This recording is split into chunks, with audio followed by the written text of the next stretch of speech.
గౌరవనీయులైన ముఖ్యమంత్రి వర్యులు రేవంత్ రెడ్డి గారికి నమస్కారాలు సార్. నిన్న అసెంబ్లీలో బాగా చెప్పారు సార్. మీరు ఏమనంటే జీతాలు కూడా నేను అడుక్కొని చేబోదులు తీసుకొని ఇస్తున్నానని. అంత దుస్థితి ఎందుకు పట్టింది? కేసీఆర్ గారు తప్పు చేశారు కాదనట్ల. మరి ఆనాడు అసెంబ్లీ కట్టేటప్పుడు మీరు ఎందుకు అడ్డపడలేకపోయారు? కోర్టు కేసులు ఎందుకు వేయలేకపోయారు? దాన్ని ఎందుకు ఆపలేకపోయారు? ఆపలేదు. సరే, అయిపోయింది. మేము ఎంప్లాయీస్ కట్టే ట్యాక్సులతోటి మిమ్మల్ని ఉచిత పథకాలు ఎవడు పంచమన్నాడు? ఉచిత పథకాలు ఎందుకు? ఉచిత పథకాలు ఇచ్చి మా జీవితాలు నాశనం చేయమని చెప్పినోడు ఎవడు లేడు కదా. ఎవరు చెప్పారు మీకు? ఉద్యోగస్తులకు బడ్జెట్ ఉంటుంది కదా. మా జీతాలు మాకున్నప్పుడు మాది మీరు ఇంకా అడుక్కునేది ఎందుకు? వేరే దానికి ఎందుకు ఉపయోగిస్తున్నారు? ప్రీ బస్ ఎవరు పెట్టమన్నారు? ఎవడైనా ఈ రోజుల్లో మరీ కూటికి లేని పేదలు నిరుపేదలు ఉంటే ఆధార్ కార్డు చూపెడితే వాళ్ళకి ఇవ్వాలి. అంతేగాని ఒక కూలోడు బయటకు వస్తే 800 రూపాయలు, 1000 రూపాయలు మగవాళ్ళకి, ఆడవాళ్ళకి 800. అలా సంపాదిస్తున్నప్పుడు అది తీసుకెళ్ళి ఎక్కడ పోస్తున్నారు? బ్రాందీ షాపుల్లో పోస్తున్నారు.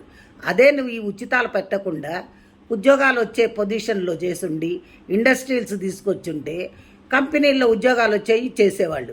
అసలు ఇవన్నీ ఎందుకండి?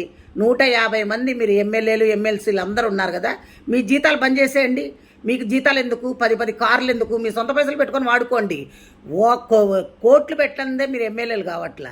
అలాంటప్పుడు మీకు అన్ని వసతులు కావాలి, 1వ తారీఖు జీతాలు కావాలి, మీరు ఫండ్స్ కావాలి, మెడికల్ బిల్స్ కావాలి, అన్నీ కావాలి.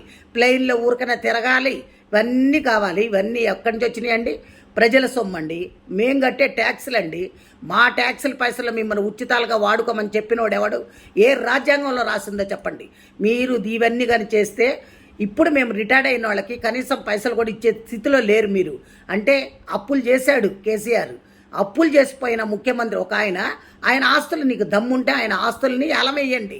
ఆయన ఆస్తుల్ని జప్తు చేసి అప్పులు కట్టించండి. ఇది ఒక చట్టం దాండి. స్టేట్ కానీ సెంట్రల్ కానీ మీ ఇష్టం వచ్చినట్టు వాడుకొని మాకు ఉచితాలు ఇస్తున్నాం, మీకు ఉచితాలు ఇస్తున్నాం అని చెప్తున్నారు. ఉచితాలు ఎవరికి ఇస్తున్నారు? ఉచితాల పేర్లతోటి మీ కార్యకర్తలకి దోసి పెట్టుకుంటున్నారు.